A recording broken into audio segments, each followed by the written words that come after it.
బంగారం తాకట్టు పెట్టి రుణాలు పొందాలి అనుకునే వారికి రిజర్వ్ బ్యాంక్ భారీ జలకిచ్చింది.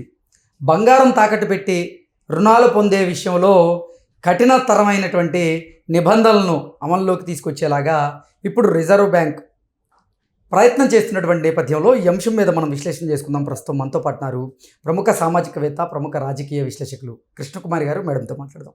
మేడం నమస్తే. మేడం నమస్తే. బంగారం తాకట్టు పెట్టి రుణాలు పొందే వారికి ఇప్పుడు రిజర్వ్ బ్యాంక్ భారీ జలకిస్తోంది. ఆ నిబంధనలు ఏవైతే ఉన్నాయో వాటిని కఠినతరం చేస్తూ ఉంది. దీన్ని ఎలా చూడాలి మేడం? ఇది ఒక రకంగా మంచిదే. ఓకే. కాకపోతే వీటిలో ఉన్న ఒకటి రెండు అంశాలే కొంచెం మింగుడు పడట్లేదు, కానీ మామూలుగా అవసరమైన విషయమే ఇది. ఓకే. కాకపోతే మన ప్రభుత్వాలు దొంగలు పడ్డ 6 నెలలకు కుక్కలు మురిగినాయి అన్నట్లు ఎప్పటి నుంచి బంగారం తాకట్టు పెడుతున్నాం బ్యాంకుల్లో. ఇన్నాళ్ళకి వీళ్ళకి తెలిసిందా ఇంట్లో దొంగలు పడుతున్నారని? అసలు ఎందుకు ఆర్బీఐ ఇటువంటి కఠిన నిర్ణయం తీసుకుంది? ఏంటంటే ఒక్కొక్క సంస్థ ఒక్కొక్క రకమైన మార్గనిర్దేశకాలు పెట్టుకుంది, గైడ్ లైన్స్. ఎస్బీఐకి ఒక రకం గైడ్ లైన్స్. బహుశా నేను అనుకోవటం ఎస్బీఐ అయినా సరే మన షెడ్యూల్డ్ బ్యాంకులన్నీ ఒకే రకమైంది పెట్టుకుని ఉండొచ్చు. ప్రైవేట్ బ్యాంకులు ఈ షెడ్యూల్డ్ బ్యాంకుల్లో వడ్డీ రేట్లు కూడా, అంటే వ్యవసాయానికి ఇచ్చే వ్యవసాయదారులు పెట్టుకునే గోల్డ్ లోన్కి ఒక రకం ఇంట్రెస్ట్ రేట్ ఉంటుంది, బిజినెస్ పీపుల్కి ఒక రకమైన ఇది, అట్లా కేటగిరీ వైజ్గా ఇంట్రెస్ట్ రేట్లు మార్పు ఉంటుంది. దాదాపు అన్ని షెడ్యూల్డ్ బ్యాంకులు ఒకే రకంగా ఉంటాయి. ఇక ప్రైవేట్ బ్యాంకులు అంటారా, ఐసిఐసిఐ బ్యాంక్ కానీ లేకపోతే హెచ్డిఎఫ్సి బ్యాంక్ కానీ, వాళ్ళు ఇంకొంచెం ఒక మార్కెటింగ్ స్ట్రాటజీని పెట్టి మేము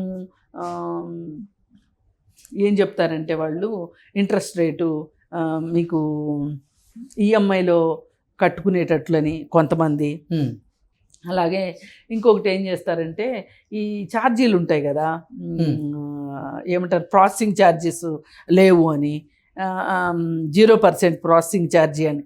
ఈ 0% ప్రాసెసింగ్ అనేది ఎట్లా కనిపిస్తుంది అంటే డబ్బులు తీసుకునే వాళ్ళకి అర్థం కాక ఆ 0 ఇంట్రెస్ట్ రేటా అని కూడా అనుకోవచ్చు. అంటే ఈ బ్యాంకుల దగ్గర ఉన్న మాయాజాలం ఏంటి అంటే వాళ్ళు ఏం చెప్తున్నారో మనకు అర్థం కాదు. ప్రతిదానికి కండిషన్స్ అప్లై అని ఉంటుంది కింద స్టారు. ఈ పై అన్ని చదివే ఓపిక ఎవరికీ ఉండదు. ఏదైనా సరే ఆ అగ్రిమెంట్ మట్టుకు బ్యాంక్ ఓడితే పై చేయి అన్నట్టు ఉంటుంది. ఓకే.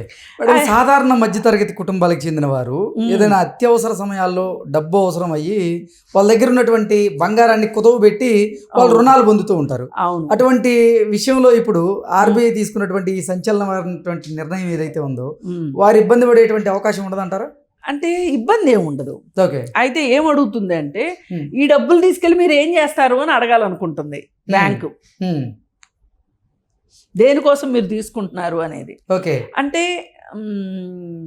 ఆ లావాదేవీల మీద నిఘా పెడతారు. అయితే ఆ లావాదేవీల మీద నిఘా పెట్టడమే కాదు, ఏ రకంగా మనుషులు డబ్బులు ఖర్చు పెట్టే విధంలో, అప్పు తీసుకున్న డబ్బులు ఖర్చు పెట్టే విధంలో కూడా వాళ్ళు దేనికి ప్రాధాన్యత ఇస్తున్నారు అని తెలుసుకోవటం కోసం, అంటే ఇది ఒక రకంగా ఒక విధమైన సర్వే లాగా కూడా ఉపయోగపడవచ్చు.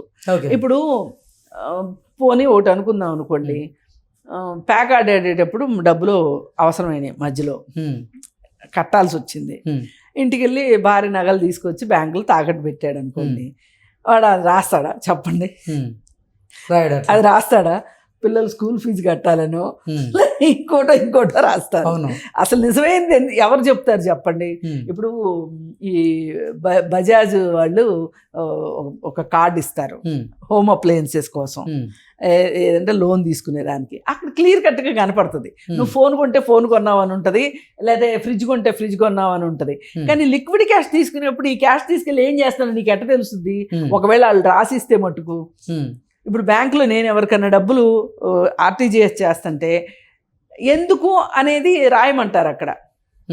నేనేం చెప్తా, ఎందుకు ఇస్తున్నానో నాకు తెలుసు, కానీ వాళ్ళకి ఎందుకు అనే ఫీలింగ్ నాకు ఉంటుంది మైండ్లో ఉండి, హ్యాండ్లోనో ఏదో ఒకటి బిజినెస్ పర్పస్ అనో ఏదో ఒకటి రాస్తాం, నోటుకు వచ్చింది రాస్తాం, అప్పుడు అయిపోతుంది. ఇవన్నీ మొక్కుబడి విషయాలు. అంటే ఈ ప్రభుత్వాలు కూడా ఎట్లా తయారైనాయి అంటే ఏదో చేస్తున్నట్లు, is doing business are not అంటే ఎస్ అనేటట్లుగా ఉన్నాయి తప్పితే నాకేం పెద్ద కొత్త పోకడనే అనిపించట్లా. కాకపోతే ఈ ప్రైవేట్ వాళ్ళు ఉన్నారు చూడండి, ముత్తూట్ ఫైనాన్స్ అని, ఇంకోటి ఏవో చాలా ఉన్నాయి కదా, శర్మ గోల్డ్ అని, లేకపోతే ఆమె ఎవరో ఇస్తుంటుంది, తమన్నా ఇస్తుంటుంది యాడ్ ఒక గోల్డ్ దీనికి. ఇట్లాంటి వాళ్ళతోటి కొంచెం ప్రమాదమే. ఎందుకంటే వాళ్ళు ఆ బంగారాన్ని అమ్మేసేసి కొన్ని సందర్భాల్లో వేరే బంగారాన్ని పెడుతున్నారు అనే ఆరోపణలు కూడా వచ్చినాయి కొన్ని చోట్ల. ఓకే. అలాగే ఈ ప్రైవేట్ వాళ్ళందరూ కూడా ఒకే మార్గదర్శకత్వాలు అంటే గైడ్ లైన్స్ ఫాలో అవ్వట్లేదు అని చెప్పి ఆర్బీఐ అనుకుంటుంది. అందుకని ఏం చేస్తుందంటే ఇప్పుడు వీళ్ళు షెడ్యూల్ బ్యాంకులు వాళ్ళు ఎవరు తాకట్టు పెట్టుకున్నా సరే బంగారం ఒకే రకమైన గైడ్ లైన్స్ తీసుకురావాలని అనుకుంటుంది. ఇది పెద్ద విపరీతమైన ప్రభావాన్ని అయితే చూపిస్తుందని నేను అనుకోవట్లే. కాకపోతే ఒకటి, వాళ్ళను కూడా ఈ గైడ్ లైన్స్ లోకి తీసుకొస్తున్నారు. వాళ్ళ మీద కూడా ఈ గైడ్ లైన్స్ అంటే వడ్డీలు కూడా ఒక్కొక్క బ్యాంకు ఒక్కో రకం పెట్టుకుంటుంది, వసూలు చేస్తుంది. ఇప్పుడు అలా కాకోకుండా అందరూ ఒకటే అనేటట్లు తీసుకొస్తే కస్టమర్కి మంచి జరుగుతుంది. ఒక రకంగా ఇంట్రెస్ట్ రేటు కొస్తిటో అటో అందరూ ఒకే రకంగా అన్నట్లు. ఇప్పుడు మనం ఒక ప్రైవేట్ వడ్డీ వ్యాపారి దగ్గర డబ్బులు తెచ్చుకునే దానికన్నా ఈ ముత్తూట్ ఫైనాన్స్ వాళ్ళ దగ్గర తెచ్చుకునే దానికి పెద్ద తేడా కనిపించదు. వాళ్ళు ఏం చేస్తారు, ఇప్పుడు నెల కట్టాల్సింది మనం కట్టలేదనుకోండి, ఈ డబ్బులు తీసుకెళ్ళి అసల్లో కలిపేస్తారు. వడ్డీకి వడ్డీ కట్టాల్సి వస్తాం. ఇది ప్రమాదం. ఇప్పుడు షెడ్యూల్ బ్యాంకులు కూడా ఎట్లా చేస్తాయి అంటే 3 నెలలకు ఒకసారి వడ్డీ కట్టాలనో 6 నెలలకు ఒకసారి వడ్డీ కట్టాలనో ఉంటుంది రూలు. మనకి ఇన్ఫర్మేషన్ అన్నా ఇస్తారు కనీసం. వీళ్ళు ఉన్నది ఎందుకు, మన బ్లడ్ తాగటానికే. ఈ ముత్తూటు ఇట్లాంటి వాళ్ళు వీళ్ళు ఏం చేస్తారంటే సైలెంట్గా ఏమంత కామంతు కలిపేసేస్తారు. వీళ్ళు కట్టేటప్పటికి తడిసి మోపుడు అవుతుంది వాళ్ళకి. వీళ్ళు కొంచెం ఎక్కువ వ్యాపారం చేసేసుకుంటున్నారు అంటే ప్రజలకు ఎక్కువ నష్టం జరుగుతుంది అనే ఉద్దేశంతో ఒకటి, ఈ బంగారం తాకట్టు పెట్టి మరి దుబారా చేస్తున్నారా అనేది తెలుసుకోవడం కోసం ఒకటి, ఇలా రకరకాల రీజన్స్ తోటి ఇప్పుడు వీళ్ళు ఒక గైడ్ లైన్స్ తీసుకురాదలుచుకున్నారు. ఇది చాలా గొప్ప విషయం అయితే నేను అనుకోను. Okay madam, thank you.